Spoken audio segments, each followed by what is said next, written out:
Hello and welcome everybody. I'm Christian from Berlin, at the same time a pathetic aging man trying to look a little bit funky. We have a lot to do. What is it? It's a part is a riff and a part from I Wish, the greatest funky solo piece I know, from Stevie Wonder. And I stole a bit from there and we're going to learn that and improvise over that. There is sheet music, but there's also a MIDI file. And you get everything for the price of one, because again, my second name is Generosity. And the MIDI file might be interesting for some. Some asked me, do you also put your drum tracks in the MIDI files? This time I did. So in the MIDI file there's also the drum track. It's a deal of a lifetime. This was a lot of work for me, this lesson. Please give me a like if you enjoyed it. Do it right now. Helps this channel to grow and this video to be seen. Let's go. Enjoy this, funky people.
Let's have a look at our first couple of chords. Quite jazzy, chromatic, and fourths. So we start with the. We have the. It's D, and here it's just stacked fourths. That makes the jazzy chord. And we go.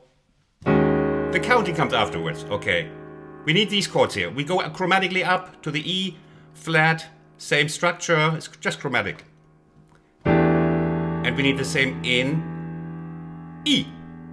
Learn those, and now we come to the counting. 1 and 2 and 3 and 4 and 1 and 2 and 3 and 4 and 1 and 2 and 3 and 4 and 1 and 2 and 3 and 4 and count that dotted. Swung, swing, swung. 1 and 2 and 3 and 4 and 1. Was it right? No. 1 and 2 and 3 and 4 and 1 and 2 and 3 and 4 and 1 and 2 and 3 and 4 and 1 and 2 and... Got that? Okay, that's also not my idea, it's also from the song. Let's move on. Stevie Wonder is a genius, and his bass lines are pieces of genius itself, and this is my favorite of all Stevie Wonder bass lines. We start with this and then we build up. We have a lot to do. Let's go. We have two chords in this progression. It's D minor 7 and G7 just up front, and we start with the bass line. D, here we're in the G chord. And then D again, and then we go right here.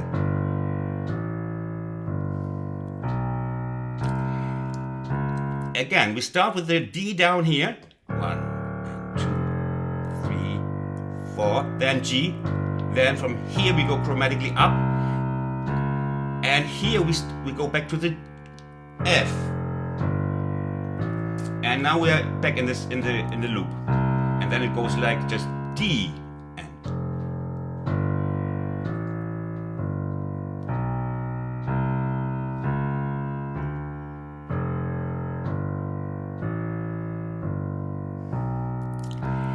You might say, well, isn't that a walking bass? In a way, yes. But with this rhythm over it, it doesn't feel like a walking bass because it just doesn't feel like swing. It's a swingy, it's a kind of a baff, baff. There is some swing beat in there.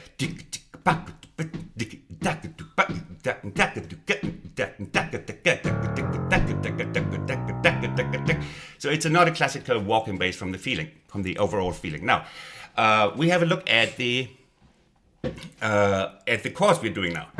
We have the D minor 7, and you see now we have we're going between those two, and here we have the G7. We have the voicing 7, 9, or 2 as you like, 7, 9, 3, 5. So let me just check how I did that.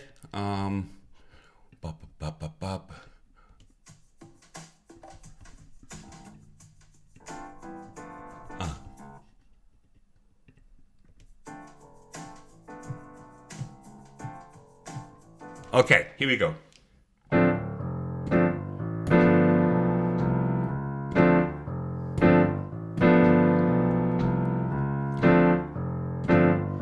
G, D, D, G.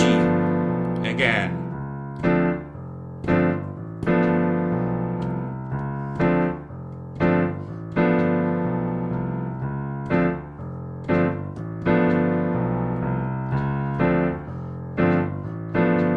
Okay, so gotta move on, because now I took also a bit of that piece, and that is the verse from, well, the piece goes on like, well, this is just dealing with the verse, and it's also a great riff in itself. You can comp with it when you're playing in a band, because it uses a mechanism we already know. It's called the borrowed chords. So you see, this is what he's singing. And I integrate this also because it just sounds great over this bass line. So you see we have the D minor 7, and now let's have a look what this is. We have D minor 7, and then this is the E minor 7 over D, and it's called a borrowed chord. Go to my tutorial, or go to YouTube, search borrowed chords and my name, and you find what you're looking for. Where I explain this in which also used in gospel piano and in jazz. So we have the D minor, and go briefly. We want to reharmonize the melody, and we use the borrowed chord. Here is the 2nd degree of D minor, and that always works. It's great. We steal that a little bit. The E minor 7. Go back, and we borrow the A minor 7, like a. You can play the A minor 7 like this, or with the 9 here. So it would be the 7, 9, 3, 5 of A minor 7, which is the 5th of D. So we can borrow very often the 2nd degree of the minor chord, which is the E minor 7,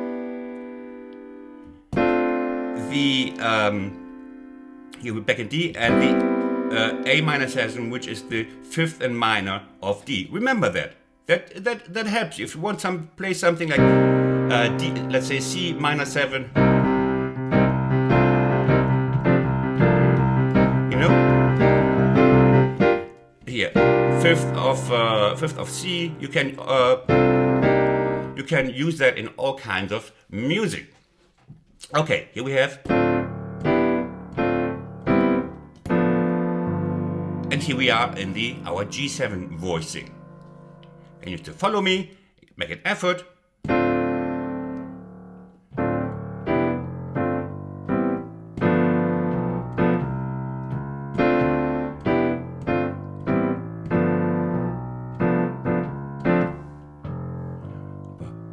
Okay, I play it again.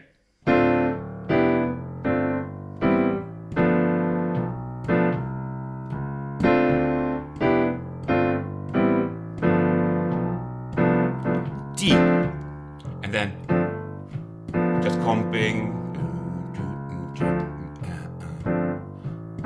like in the beginning, and again G7, D,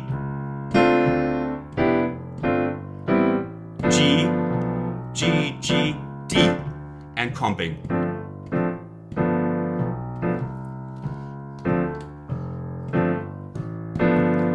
And here is where the original piece would now go on.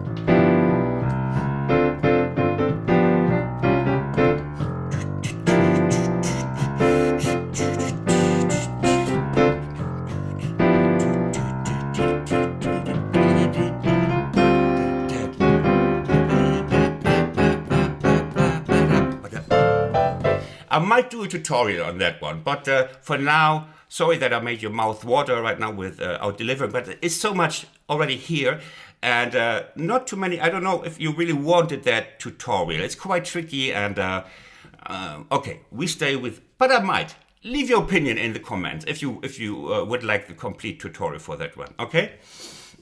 Okay, now we have our riff completed.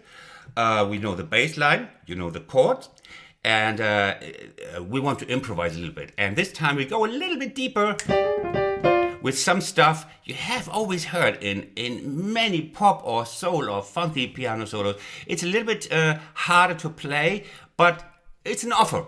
It's an offer that you can step up a little bit to get these sounds you always knew were there, and they were always a mystery to you, like my personality. Okay.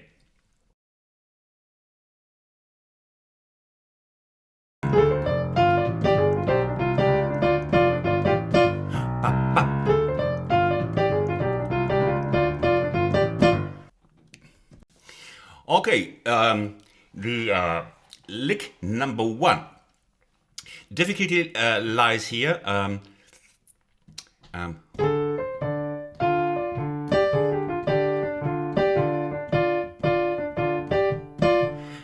In playing these the triplets in the middle, and I think you are best served. You are of a level that it helps you most if I just repeat it. These are the fourth notes of the bass note, okay? And I would do the same before you add the complete left line. You just play this as a sort of metronome. Don't know where the right hand. Offbeats are coming, the syncopations, and this is the essence, the syncopations here.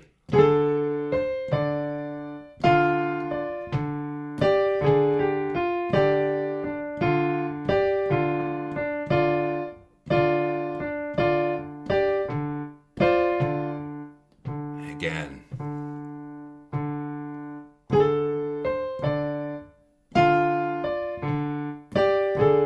Sorry about that.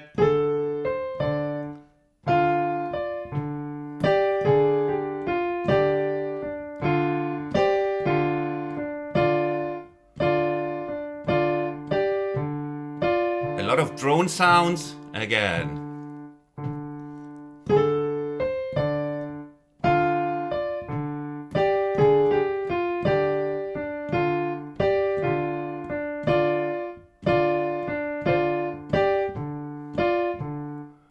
And one last time.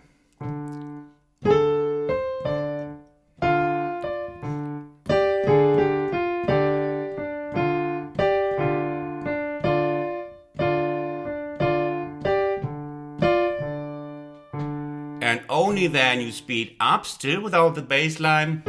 Bass line, bass line.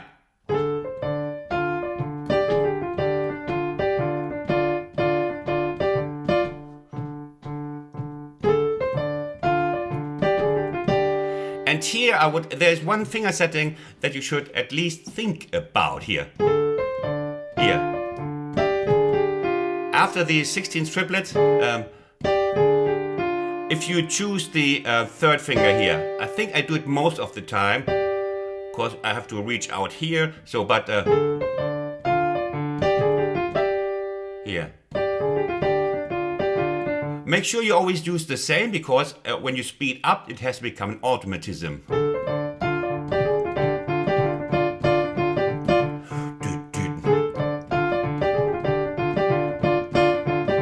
And then...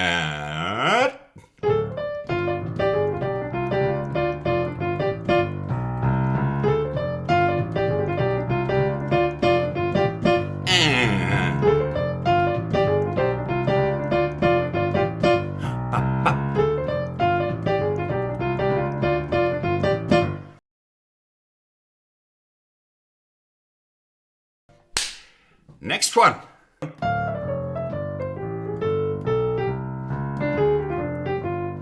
And it's the beginning.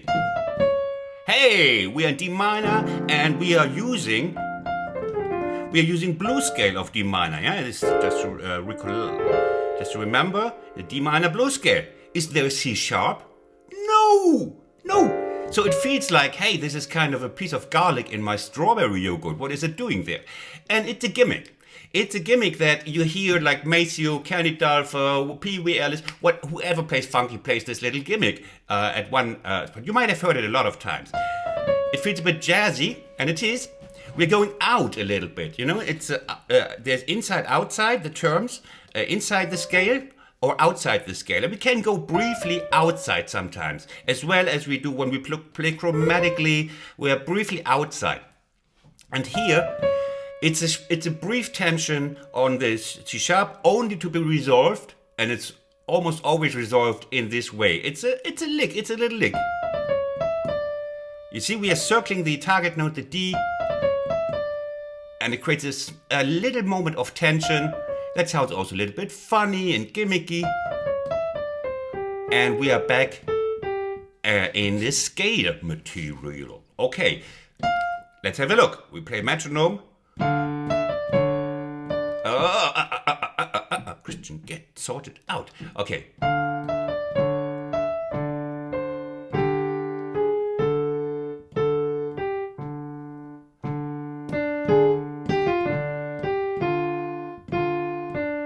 I play it again.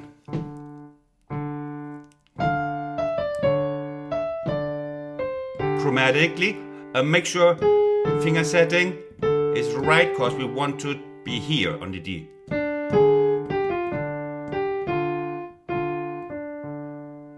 Now these little triplets, when you speed up, they can sound either this way. You might hear that in my play, that it sometimes is towards, or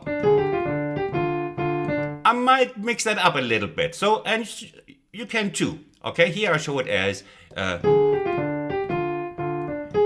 eighth and 2/16. Again, 2, 3, 4. Here maybe.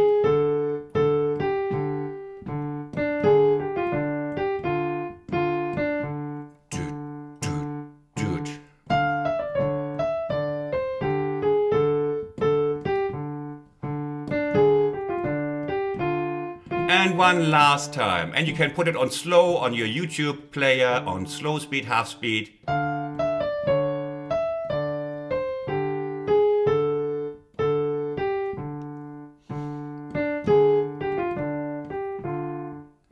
And then you do your usual procedure. You get it in your plate fluid, and then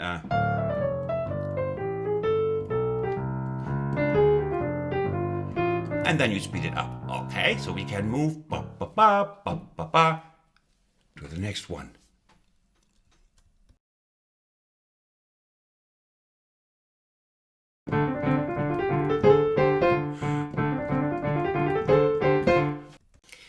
And now comes something that sounds always great, and it's a little bit easier than it sounds because we only use 3 fingers. And we walk up in 16th triplets. We start. It's all blues and minor pentatonic sounds. So here you even have chord notes.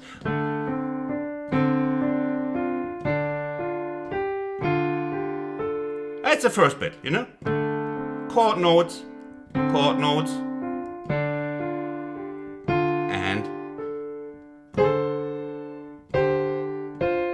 and we end with drone lick. Okay?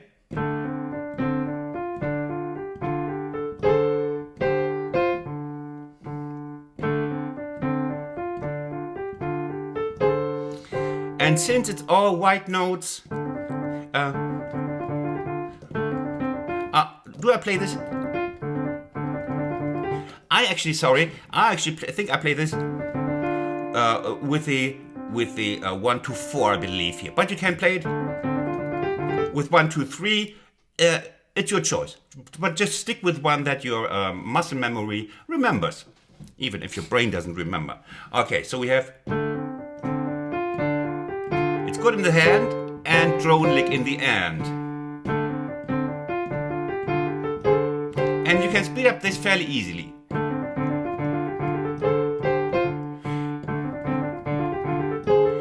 The only difficult being the here. I found this the hardest bit. You are here already, and to do this. So you might practice this separately.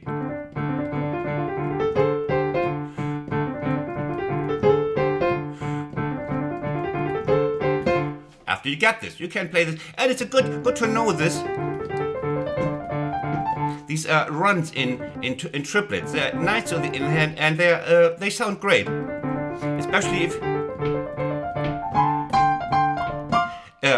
if you end catching the energy with something tougher, like the drone lick or octave, you know.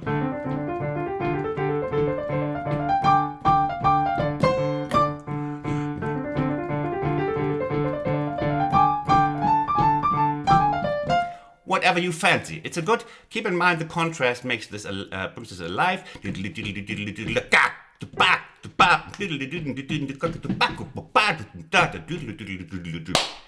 Okay, shall we move on to the next one? It's good stuff today. Eh? It's good food.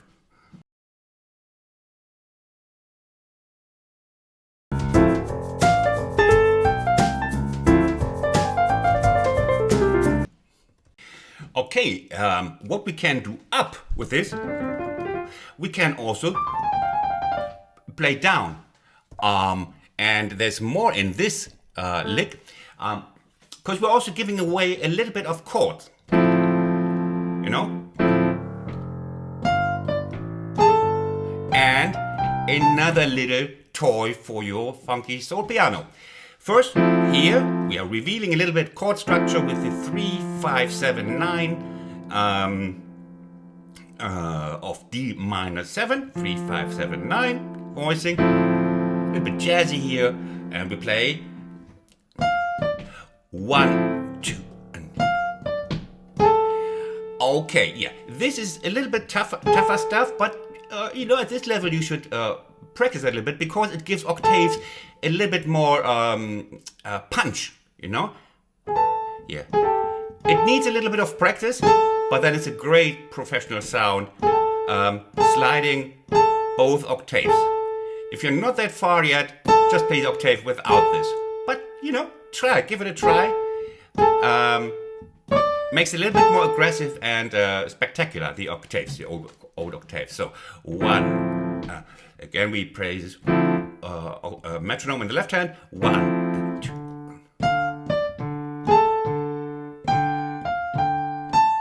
I'll repeat the first bit and then we do the second bit. That's easier for you to remember, okay? 1, 2.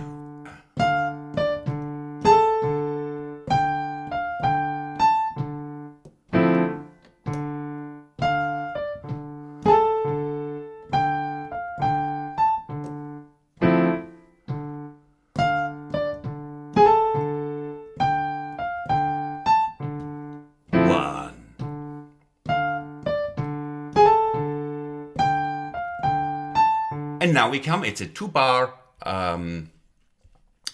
thing. And now we do this, the triplets down. One.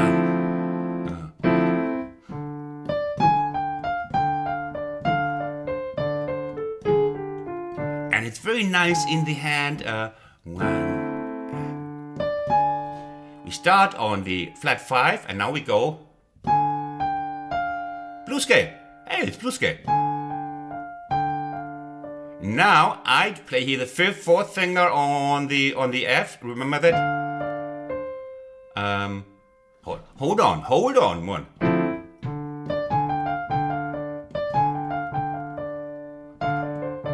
No.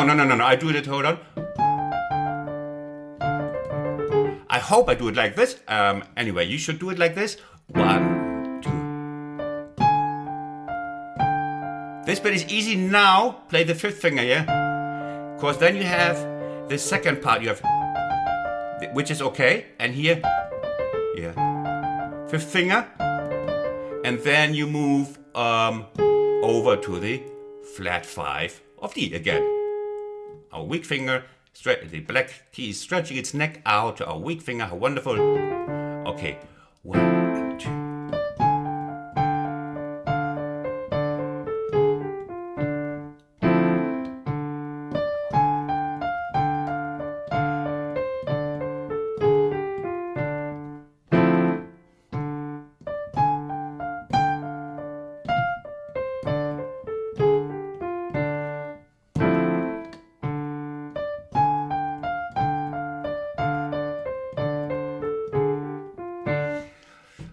Once you have this in your hands, I would probably practice this in 2 portions.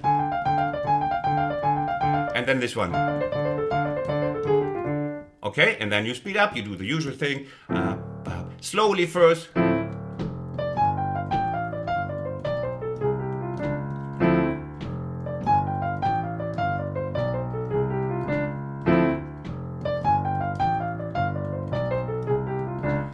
And so on. You know the drill by now. And then the whole thing.